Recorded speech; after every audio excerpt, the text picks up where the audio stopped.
A day like this will not be complete without appreciating the role played by the likes of Colonel Abubakar Dangiwa Umar, the likes of Chief Abraham Adesanya, Alani Akao Boshorun, and the likes of Fred Eno.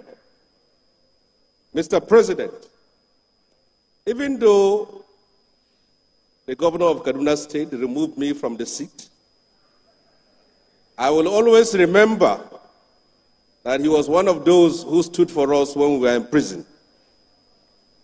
He was among those who kept the torch of freedom alive while many of us languished in the cell. Mr. President, I would like to draw your attention to these facts and these truths. The national anthem cannot unite a nation. A national pledge cannot unite a nation. A constitution cannot unite a nation. A nation is united by the ideals of freedom. A nation is united by equity and by justice.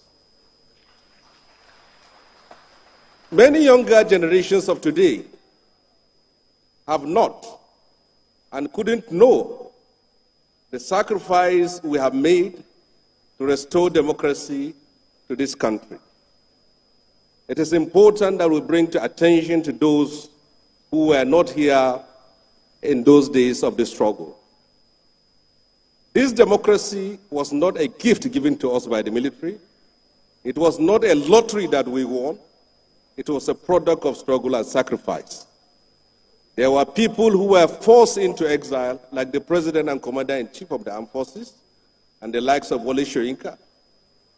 There were people who were sent to prison, like us.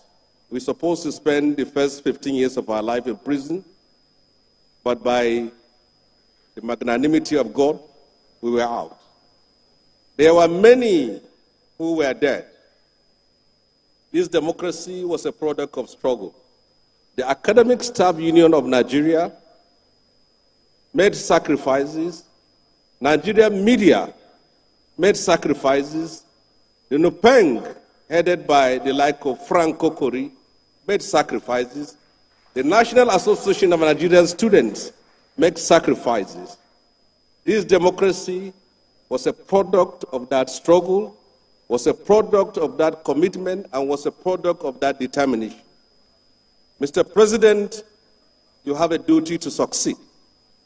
If you succeed, you will share your glory because you came from the trenches, you came from that struggle, you come from that period of struggle. Mr. President, if you fail, they will say that those of you who fought for democracy have nothing new to offer to Nigeria. We will pray for you, and we believe that the reforms which you have taken, there is no doubt about it, you too have recognized the untold hardship and the suffering it has inflicted on millions of people.